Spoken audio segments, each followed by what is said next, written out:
Hi and welcome to this short webinar all around the importance of managed service in the UC and CC space. Hope you enjoy the session. My name is Mike Whedon. I'm just going to hand over now to start the agenda.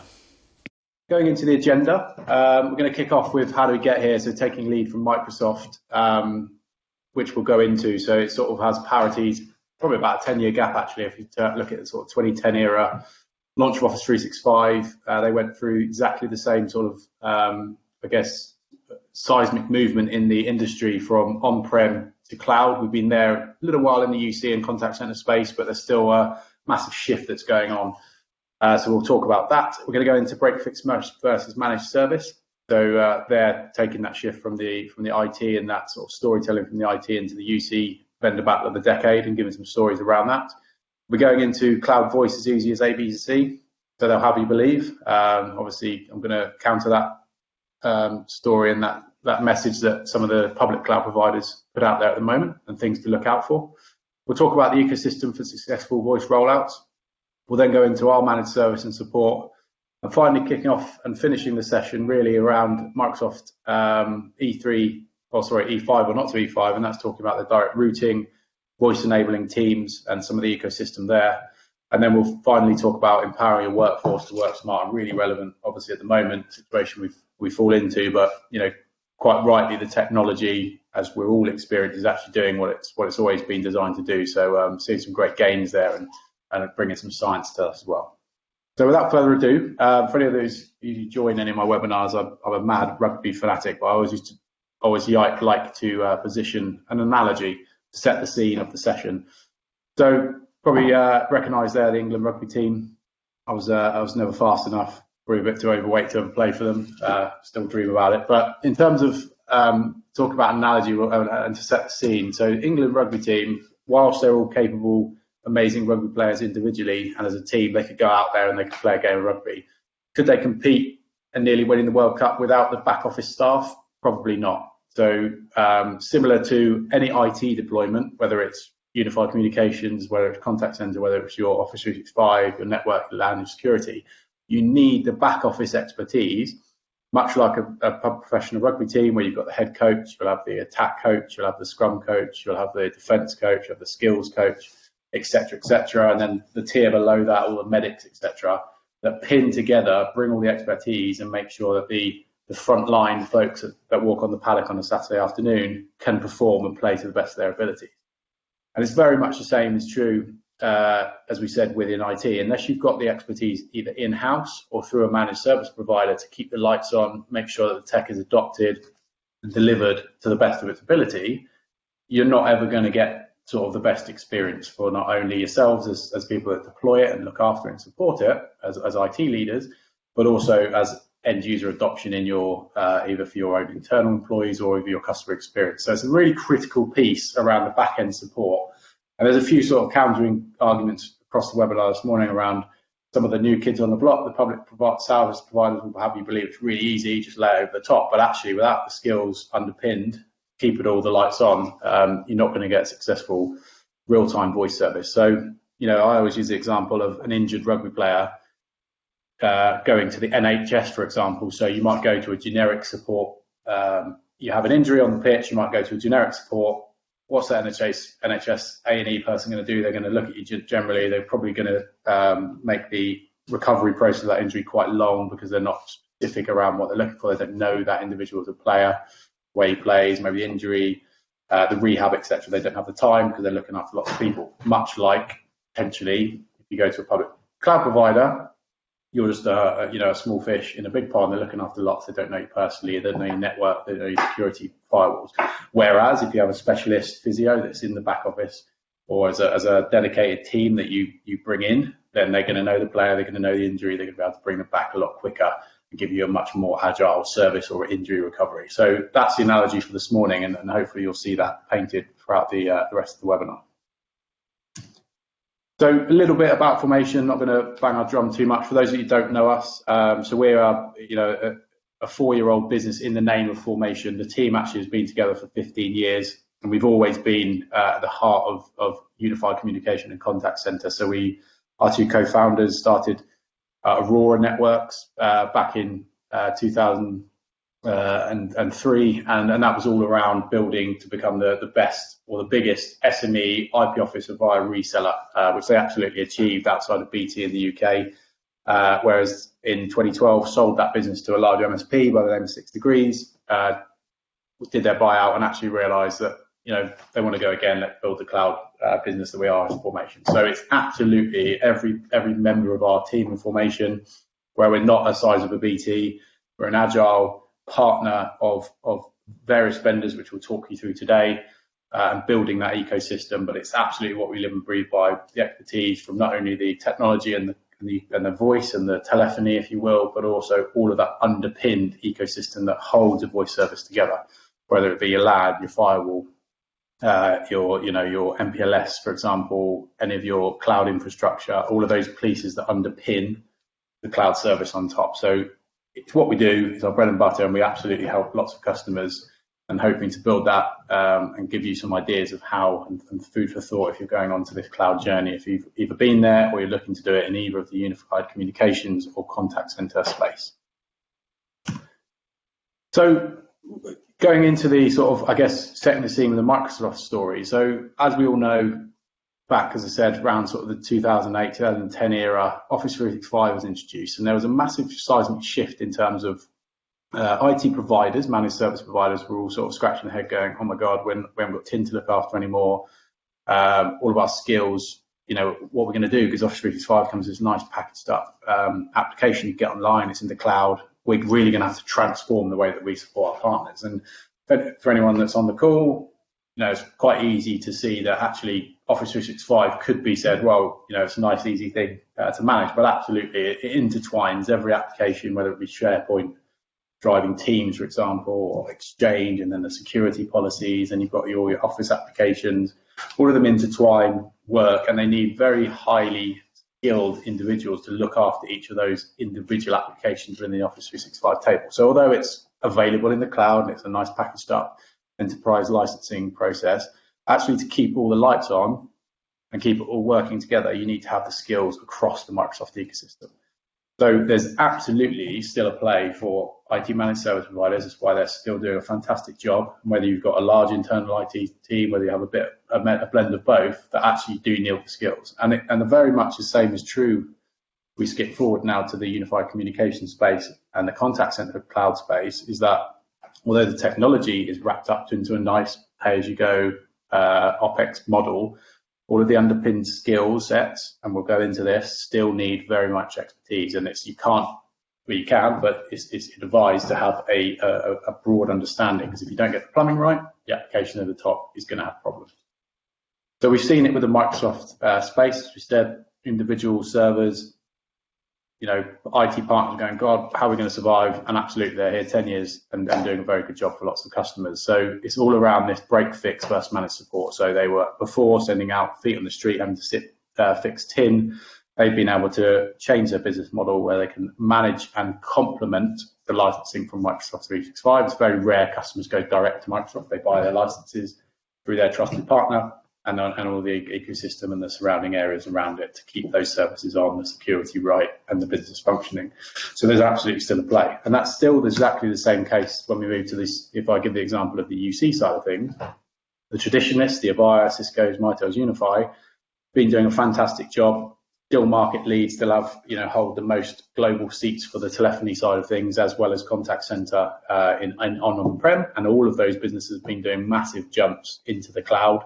All of them now have very strong cloud stories, whether it be public, hybrid, or sort of private cloud.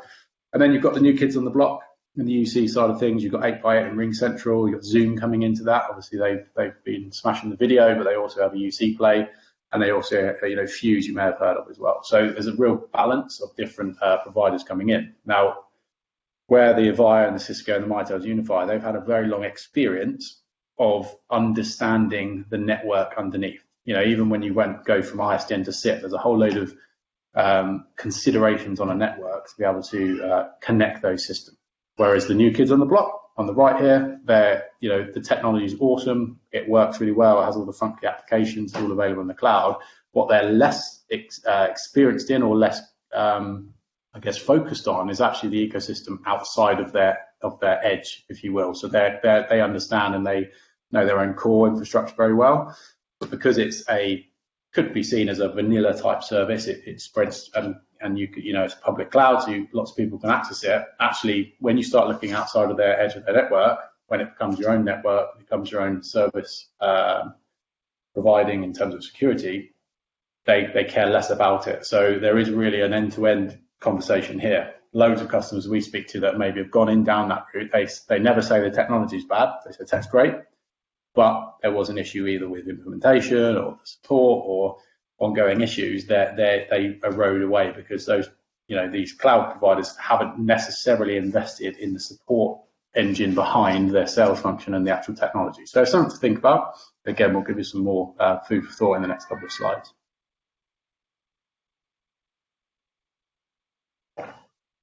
So some of these providers we talk about, cloud voice is as easy as 1, 2, 3. That's what they'll have you believe. It's their whole sales and marketing spin. Some of these types of quotes here, these are actually real. They're off their websites. They're from webinars, etc. that we've talked to, and we've done a lot of investment as well. You'll see the Ring Central Avaya partnership. Naturally, we're looking at the relationship and how that works. So take a piece here around spinning up your cloud in 24 hours. Absolutely, they can turn on a service in 24 hours, but does that mean that your network is ready and to be voice enabled for lots of multiple voice calls in 24 hours? I would question. There's always, and if you go onto Ring Central's public website, there's a 25-page document that says prereqs to your network, which talks about ports opening, which talks about security settings on your firewalls, talks about the LAN requirements, talks about the bandwidth requirements. Are you in a position within 24 hours to have all that spun up? They can go, yeah, well, we spun it up, but will it work over your network and give you real-time voice services that are solid for your end users or your customers? I would question that type of approach. Some of the other things around no professional service costs always makes me wince when we've been in opportunities against some of these vendors that say, we'll put it in for free. Of course, nothing's free in this world. Go back to speak to them 6 months later. Oh yeah, Mike, it was a disaster because we didn't get any love. We didn't have a project manager.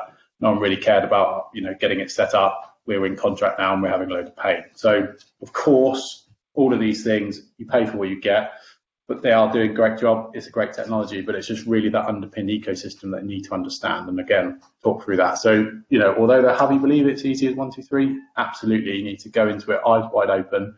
There's a whole load of areas that you need to think about to ensure that the technology from their cloud can get to your end users, down to the end user devices, whether it's handsets, whether it's applications on your phones, your desktops, or even WebRTC. Make sure that that you look at those every step of the way. So if we look at the fundamentals of real-time voice services, when I speak to my support team, how they're getting on, what the tickets are looking like when we do service reviews for our customers, it's very rare and it's a low percentage of tickets that actually come in when the technology itself. So let's take the example of Avaya, our Avaya Cloud. A lot of the tickets that come in will tend to relate to any of the bullet points down the left-hand side. It could be a network issue, or it could be packet loss. So what does packet loss mean? There's a whole load of areas or sort of bonnets that you need to lid, or open, should I say, to understand where that network jitter or network loss came from. So it could be the network, could be the LAN, the WAN, the firewalls, could be the end user devices, could be a quality service not set, could be the VLANs, could be the ports not open in the right way. So by having experts in our support team that understand the different legs, along with monitoring, not just of the core, but of the end-to-end, so every leg of that call, we can quickly help a customer understand what the issue is. Whereas if you didn't understand or you didn't think of that ecosystem, a cloud provider, a public cloud, would only look at their own core and go, oh, it's fine, there must be something in your edge. Sorry, this customer, you need to go and work it out. Whereas a managed service provider will look at the end-to-end and have an interest in helping you pick up those P1 or to P4 level tickets, because all of that ecosystem plays a massive, massive critical role in delivering that voice service. And again, the same is true if you're running a contact center and voice and omnichannel is a key part of it. That experience is not great for your customers. Think about customer retention, customer experience. There's going to be some key parts there you really need to get right, especially if you're running real-time critical business applications and your business relies on it. So, really think about those end to end. And again, making sure, back to the analogy of England, you've got the team underneath it that understand, and you've got your key players of all of those elements that drive that experience and making sure it's good for your end user adoption. I'm not going to bore you on this slide with P1 to P4 tickets, but it's quite an interesting thing to think of in terms of the way that a P1, for example, would be created or thought of if you went direct to one of these public cloud providers rather than coming through to a managed service provider or a partner such as us at Formation. So a P1 in Ring Central or 8x8's world, all the phones go down, no one can make any telephone calls. What's the situation? So you as the IT manager, for example, pick up the phone, hey, Ring Central 8x8, phone system down, P1, people can't make calls, kicking off, fires burning everywhere in my business. What does the guy, maybe in their South American call center, he looks up, he says, oh, actually, Mr. Customer, I can see our core services are up, running, our cloud's running, we actually have no downtime. We can't actually classify this as a P1 because we see our service to our edge is actually okay. So, sorry, you need to go and work with your network partner to understand where that issue is. We'll help you where we can, but we'll classify this maybe as a P2 to 3 or, I doubt they'll put it in the 4, but they'll treat it very differently.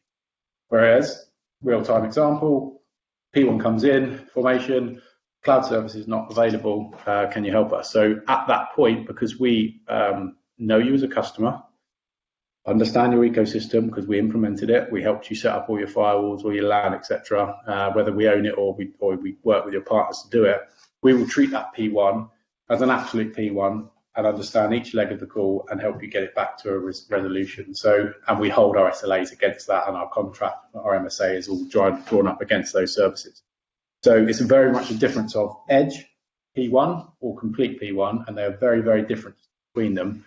And that's a subtle difference that if you are looking to go direct to one of these public cloud providers versus coming to a partner that can help with driving those pieces, what pain do you want as an IT manager to deliver and making sure you're keeping the lights on in those types of scenarios? So things to think about. They'll talk to you about 100% SLA. It's only on their core. It's not about the end-to-end to your end user devices. So we talked about then, just putting that into prediction here. So public cloud providers, SLAs of service only apply to their core and edge. That would be absolutely, drawn out. You can go on there and look at their SLAs on their public websites. Customer responsibility and ownership, you then have to have the skills in-house or through other providers of your MPLS, your internet, your SIP, firewall, your LAN, all the areas that we talked about. And it will be very much your responsibility at that point to fix those issues. So if you're set up to do that, great. If you're not, then really consider, have you got the in-house or the partner to help you get to that piece and support you in real time? Because ultimately, if things are wrong, especially in telephony world, if your phones can't work, execs can't make calls, you're going to be getting banged on the door to make sure these things are fixed. And that's where we can come in. We understand the ecosystem. We will help you provide that end-to-end and take that pain point away from you by understanding and have the experts in-house that live and breathe this stuff every day. So just coming back to sort of the end-to-end, I guess, and this really plays a part. So on the top left, as we talked about the UC side of things, that's anything from video conferencing services down to voice services, traditional handsets to UC applications, whether it be voice, Teams, into integration into CRM, which I'll come on to shortly. That drives into the contact center. So we're very much core Avaya partner. Also looking and building further relationships into Vonage. So if any of you have Salesforce, we talked about the integration slide there on the bottom in the tab, Salesforce, any of the CRMs that you want to embed your application, Vonage is a great new partnership that we're working with that really embeds the technology and gives your customer experience and your agency ability to enhance the CRM applications by voice enabling, omni-channel enablement, API enablement, PCI compliance, embedding it within your CRM. So a really nice play if you have invested in any of those large CRM providers. Come and talk to us about integration and really switching on and tuning on that CRM integration. And finally, the devices, of course, because we understand it. We do provide it, but we also work and understand that you have your own ecosystem, but we can help work with your IT or your network partners or your firewall security partners to make sure that everything is in place and maintained, and when things do go wrong, we can have the relationships that we need there. So it's a really end-to-end service that we offer, but you can take any parts of those that you wish or need for your cloud strategy. So just to finish on the managed service pieces we talked about, in-house, fully certified technical support team and support desk is dedicated. We're not a jack of all trades trying to do IT areas. We are purely a UC and communications and contact center provider. So we understand, as you hopefully get for the back end. We provide standard quarterly service reviews. So that's keeping us honest as well. So looking at things like tickets, monitoring, are we meeting our SLAs for the ticket responses? What tickets are coming in? Is there any sort of proactive elements we can look at on those tickets to be able to fix things? Is there regular tickets that are getting raised from maybe your IT in-house support team? There could be training that's required or end user adoption required to make sure that these ticket volumes go down and we can be as efficient as we can to supporting you as a partner. Project management and dedicated trainers, so that's incredibly important when you're deploying these areas. Professional services, if you don't get it right and you don't get the user adoption right up front of these services, the tech can be the greatest thing in the world, but if people don't get it or aren't trained correctly or it's not implemented properly, it's going to have problems, and people will quite quickly think, oh my God, IT have chucked another service out that's not working, and you'll lose faith from your internal users. So absolute project management dedicated training is a big part of getting these successful projects relied and rolled out into the business. SLAs and target times we've talked about, 24/7 advanced monitoring. So that's very good. It's, again, just taking an example, it's not about the edge. It's literally, we can have a monitoring tool that we put on premise that tells us if there is packet loss. We can be proactive about it. But also, secondly, we can absolutely understand which leg of that call had the issues, and we can go and fix either proactively or advise on ways to fix that, because it ultimately is going to affect the quality of that call.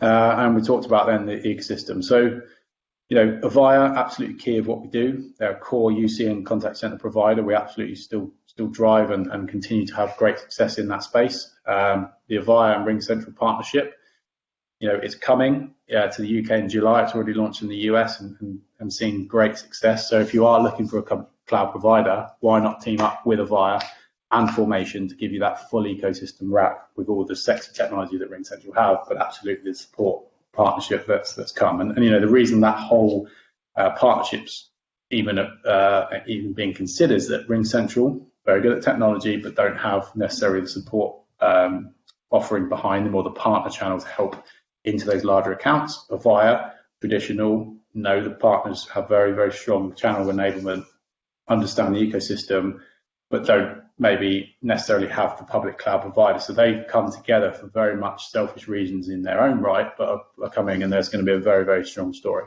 And on the bottom right there, Vonage, as we talked about, particularly in the contact center space, particularly when you're talking about Salesforce, you may have known them previously as New Voice Media, but a very, very strong part to play in terms of enabling your Salesforce environment and really bringing in a really, really slick contact center example of when calls come in.